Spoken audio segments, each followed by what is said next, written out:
Salut les pirates. Alors, aujourd'hui on va éclaircir un sujet, celui de Yamato qui rejoint les Mugiwara après Wano. Et pour ça, on doit parler du film Red et de l'absence de Yamato au niveau du casting, mais aussi du passé et du rêve de cette dernière pour mieux comprendre la vision de l'auteur. Donc, restez jusqu'à la fin pour bien comprendre pourquoi Yamato rejoindra bel et bien les Mugiwara après Wano. Avant de commencer, mettez un j'aime pour nous soutenir et faire grandir la chaîne, abonnez-vous pour nous rejoindre et activez la cloche de notification pour ne pas rater nos prochaines vidéos. Déjà, pour rendre les choses plus claires, il faut parler du rêve de Yamato et de son passé. Yamato a déjà clairement formulé son rêve. Elle veut devenir Oden.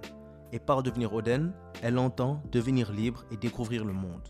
Son admiration pour Oden a débuté après qu'elle ait assisté à l'heure légendaire, qui est le nom donné à son exécution. C'est en lisant le journal de ce dernier, qu'elle a trouvé à côté des ruines du château en essayant d'aller sauver Momo de Kaido, que son goût et son désir pour explorer le monde n'a cessé de grandir. D'ailleurs, lors de l'épisode 1015 qui anime le début de la bataille du toit, l'accent est vraiment mis sur le désir de voyager de Yamato lors de sa conversation avec Ace, et son passé y est pour beaucoup aussi. Toute sa vie, Yamato a été contrainte à rester à Wano.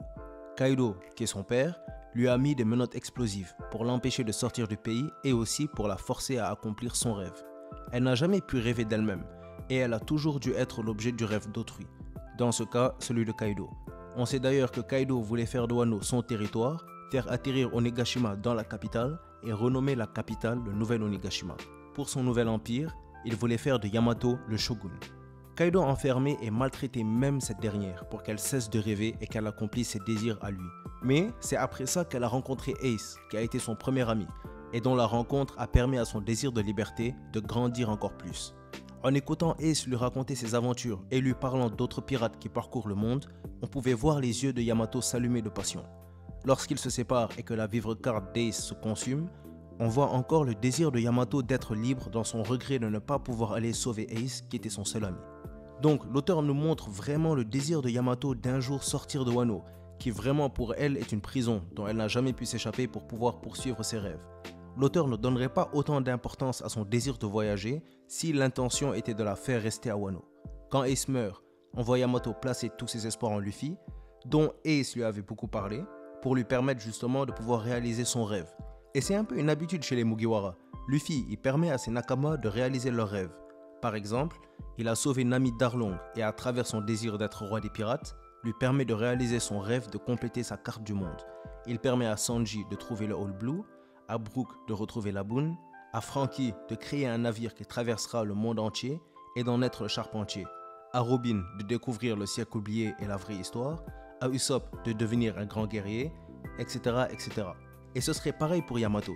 Il lui a déjà retiré ses menottes et vaincra son père, la libérant donc complètement et lui permettant, en le suivant, de réaliser son rêve d'être libre et d'explorer le monde. Beaucoup pensent que Yamato restera à Wano, mais je ne partage pas cet avis.